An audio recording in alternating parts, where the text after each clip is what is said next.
China ಅಂದ್ರೇನೆ ಪಕ್ಕಾ ಕಲಬೆರಕೆ ಅನ್ನೋ ಮಾತಿದೆ. ತಿನ್ನೋ ಅಕ್ಕಿಯನ್ನ ಪ್ಲಾಸ್ಟಿಕ್ ಅಕ್ಕಿ ಮಾಡಿದ್ರು. ಸಿಹಿಯಾಗಿದ್ದ ಸಕ್ಕರೆಯನ್ನು ಪ್ಲಾಸ್ಟಿಕ್ ರೂಪಕ್ಕೆ ಬದಲಾಯಿಸಿದ್ರು.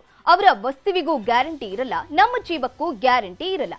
ಇಂಥ ದೇಶದಿಂದ ವಿಷದ ಬೆಳ್ಳುಳ್ಳಿ ಕರ್ನಾಟಕಕ್ಕೆ ಲಗ್ಗೆ ಇರ್ತದೆ. ಕಡಿಮೆ ಬೆಲೆಗೆ ಸಿಗುತ್ತೆ ಅಂತ ಚೀನಾ ಬೆಳ್ಳುಳ್ಳಿ ಖರೀದಿಸಿದ್ರೆ ಸಾವನ್ನ ನೀವೇ ಬರಮಾಡಿಕೊಳ್ತೀರಾ. ಬೆಳ್ಳುಳ್ಳಿ ಬೆಲೆ ಗಗನಕ್ಕೇರ್ತಿದ್ದಂತೆ ಒಗ್ಗರಣೆ ಹಾಕುವುದಕ್ಕೂ ಜನ ಹಿಂದೆ ಮುಂದೆ ನೋಡ್ತಿದ್ದಾರೆ.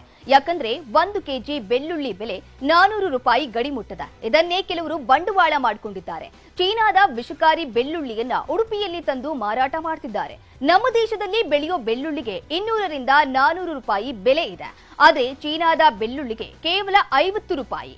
ಈ ಬೆಳ್ಳುಳ್ಳಿಯನ್ನ ಕಳ್ಳ ಮಾರ್ಗದಲ್ಲಿ ತಂದು ಮಾರಾಟ ಮಾಡ್ತಿದ್ದಾರೆ. ಚೀನಾದಲ್ಲಿ ಅಪಾರ ಪ್ರಮಾಣದ ಬೆಳ್ಳುಳ್ಳಿ ಬೆಳೆಯಲಾಗುತ್ತೆ. ಯಥೇಚ್ಛವಾಗಿ ರಾಸಾಯನಿಕ ಬಳಸುವುದರಿಂದ ಆರೋಗ್ಯದ ಮೇಲೆ ಪರಿಣಾಮ ಬೀರುತ್ತೆ ಅಂತ 2014ರಲ್ಲೇ ಭಾರತ ಸರ್ಕಾರ ನಿಷೇಧ ಹೇರಿತ್ತು.